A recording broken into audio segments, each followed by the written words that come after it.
मो कहवा कथा मु फाइन देवी ओके मु पॉल्यूशन देवी ओके कि से रोड कौ दिन ठीक हे रोड टा जदि तुम ठीक नहीं फाइन कहीं नवा लोके बाटर एक्सीडेंट हो मरुचे फाइन कहीं देवे लोक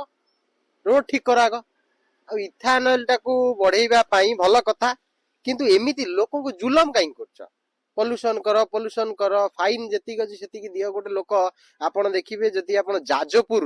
मासकू 4 थर जीवे आपंकर ओभर स्पीड फाइन से माने कौन जाजपुर जिते गाड़ी जाऊँगी ओभर स्पीडिंग कर कहीं एमती हूँ व्यवस्था केवल इथानल जो मैंने बेपार कर बैजंत पंडा रायगड़ा इथानल फैक्ट्री खोल केन्द्रापड़ारू भोट नब रायगड़ा फैक्ट्री कर लगी ये नाटक सब 2014 मसीह लोके एक्चुअली लाइन ने ठिया हवा अभ्यास से नोटबंदी हो कि पॉल्यूशन हो तेणुक लोक लोक किसी कष्ट पड़ूनी लोक कष्ट पड़ुले कौन कष्ट जिनसा आनी था कि से भोट देकी सरकार को आनी मुझे भोट देती मत तो कष्ट हो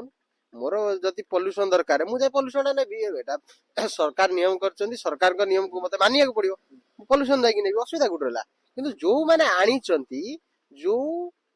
मूलिया माने एबे सोशल मीडिया फँ फई सोदा सकाड़ी समस्त करुँच जो मैंने आकांक विरुद्ध में कहला बेलू से गाड़ी के फाइन अच्छी से पॉल्यूशन नेले ना नहीं एटा सब देखिया कथा ताकू खोज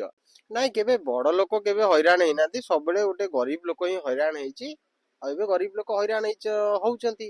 गरीब लोक परिवर्तन करना तो गरीब लोक हैरान हे जो मैंने कोटिपति लोक से हैरान होना समय केते दिन आज्ञा आम जानी पर्यंत सरकार से पर्यंत निर्दिष्ट कौन देख गणमाध्यम आम सब जिन जानू गणमाध्यम बीजेडी रो नेत्री तड़ाखिया कौन लिखिदेले कि ताकू ब्रेकिंग न्यूज कर प्रकृत में लोके हैरान होती ब्रेकिंग न्यूज ना ब्रेकिंग रे से बाज पार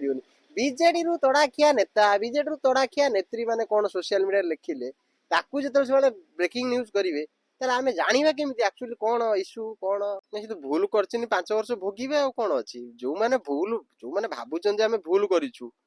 से 5 वर्ष भोगे तो आम भी तो भोट देनु आम यदि भोगू सागे भोगू असुविधा किसी ना लोके लोके भोट देती सरकार को लोके गहम पाऊना लोके ब्लड पाऊना माने सरकार काउंटर खोलती काउंटर के फांका रोनी किंतु आपण ब्लड बैंक जाऊँ ब्लड नथवा सरकार पाखे टंका नथवा लोन करेंगे काउंटर आगे लंबा लाइन लोक से ठिया से रिलैक्स टाइम टा ना आमर मो भाई मान्यवर शिखई ना आमको रिलैक्स कौन दरकार से लगी धर्मेंद्र प्रधान कोटना कोटी बोधे गुरुत्व कमी राज्य रे से लगी एटा से कले मद बंद हेले भल निशा बंद हो गले भल निशाटा समाज प्रति भारी खराब प्रभाव पकाउे आपण जो आमर मनमोहन सामल जोटी सभापति लड़की हारी थे सी निर्वाचन मंडल चांदबाल जो घटनाटी घटिला समस्त छाती को थरी दी निशा खाई धौली रे जो घटना घटिला दुई युवक युवती जिते जाइए धौली बुलिया सेठी जो घटना घटिला मद पीकी घटला निशा खाई घटिला तो निशा बंद हो गले मुझे भावुची मो माँ भौणी माउसी मैंने सुरक्षित बाटर चली पारे गाड़ी एक्सीडेंट देखो जो मैंने पुलिस छक छक पुलिस जगी से धरुवे जो निशा खाई चलाऊँ पुलिस ड्यूटी कर असुविधा नहीं बुझी पारे आपण को मिली गोटे कार्ड आपण से कार्ड टी नहीं लिभर टाक ठीक करा जी सरकार पैसा आसो पुंजीपति लोक पकेट रे पशिबो मेडिकल ले तापर पुणी से पैसा टाक से डोनेशन देवे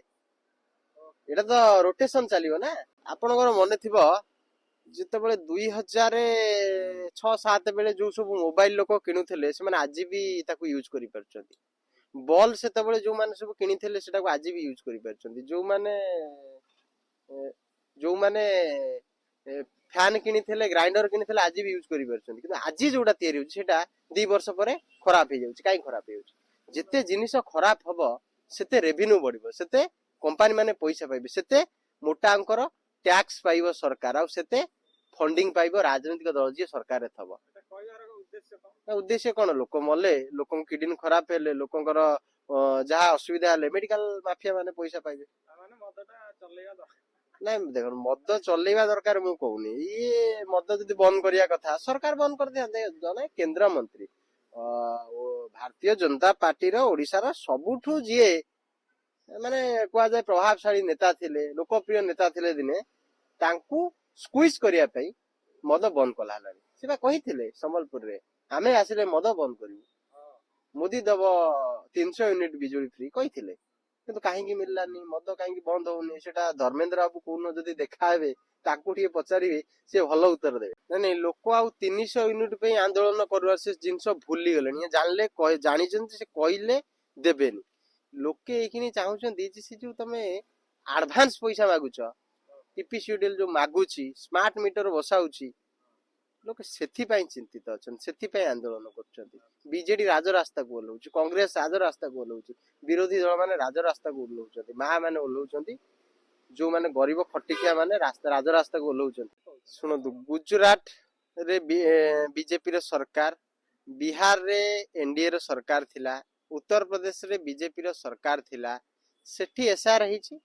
ସେଠି କେତେ ଭୋଟ କଟିଛି। ଯଦି ସେମାନେ ସେଠି ସରକାର ଥାଇକି ଏତେ ଏସଆର ରେ କଟିଲେ, ବାହାର ଲୋକ ଆସି ଏଠି ରହିଯାଇଥିଲେ, ତାହେଲେ ଓଡିଶାରେ ଯଦି ସେଠି ସେମାନେ କରିଥିବେ, ସେଠି ସେମାନେ ତାଙ୍କୁ ସ୍ଥାନ ଦେଇଥିବେ, ଆଶ୍ରୟ ଦେଇଥିବେ, ତାହେଲେ ତାଙ୍କ କଥାରେ ବିଜୁ ଜନତା ଦଳ ଦେଇଥିବ।